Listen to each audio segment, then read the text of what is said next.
Kalau kita bicara skenario perang antara Indonesia dan Malaysia, sebenarnya ini hal yang sangat tidak diharapkan. Karena kedua negara sama-sama bersaudara, satu rumpun Melayu, dan terikat dalam ASEAN yang mengedepankan perdamaian. Tapi kalau kita buat gambaran hipotetis, sekadar skenario fiksi, bukan ramalan nyata, kira-kira begini alurnya. Skenario hipotetis Perang Indonesia-Malaysia. 1. Pemicu konflik, sengketa wilayah. Contoh, Ambalat atau perbatasan Kalimantan. Insiden perbatasan laut-udara yang berulang dan tidak terselesaikan secara diplomasi. Sentimen nasionalisme di kedua belah pihak makin tinggi sehingga diplomasi gagal. 2. Kekuatan militer. Indonesia. Jumlah personel TNI lebih besar, MES 400.000 aktif plus cadangan. Punya armada AL yang lebih luas untuk laut terbuka, pasukan khusus Kopassus dan Jaka Kopaska yang terkenal. Malaysia. Lebih kecil jumlah pasukan, minus 110.000 aktif, tetapi punya sistem pertahanan udara yang lebih modern di beberapa sektor, serta Angkatan Udara F dengan jet tempur modern Su-30 MKM F-12 Hornet. 3. Medan perang. Laut. Laut Sulawesi dan Selat Malaka jadi titik panas. Indonesia unggul jumlah kapal, Malaysia unggul teknologi radar dan integrasi. Darat. Perbatasan Kalimantan bisa jadi medan gerilya. TNI AD kuat dengan pasukan infanteri besar, cocok untuk hutan lebat. Udara. Pertarungan akan ketat. Malaysia punya jet yang lebih modern, tapi Indonesia punya jumlah pilot dan pesawat lebih banyak, meski tidak semuanya canggih. Nomor 4. Kemungkinan jalannya perang. Tahap awal. Baku tembak kecil di laut perbatasan, eskalasi ke serangan udara.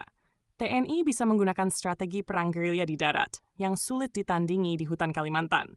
Malaysia mungkin mengandalkan keunggulan udara untuk menekan logistik Indonesia. Konflik bisa menyebar ke ekonomi, blokade perdagangan, serangan siber, sabotas infrastruktur. 5. Dampak. ASEAN akan langsung menekan kedua negara untuk gencatan senjata. Ekonomi kedua belah pihak akan anjlok. Rakyat menderita. Negara luar, China, Australia, mungkin ikut campur demi stabilitas kawasan. Akhirnya, perang besar kecil kemungkinan berlanjut lama karena tekanan internasional. 6. Hasil akhir, hipotetis. Kalau berlangsung lama, Indonesia punya potensi unggul karena jumlah penduduk dan sumber daya lebih besar.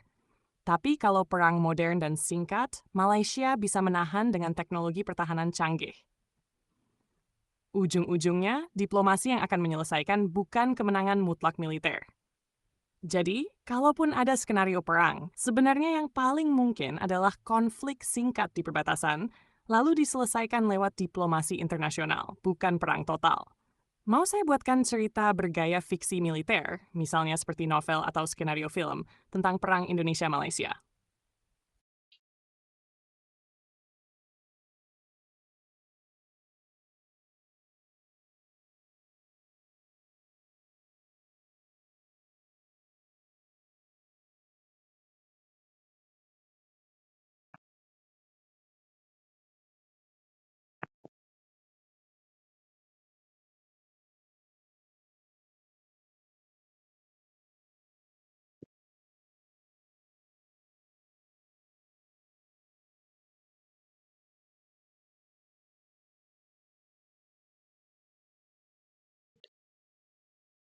Berikut adalah estimasi jumlah penduduk terkini untuk Indonesia dan Malaysia, berdasarkan data resmi terbaru.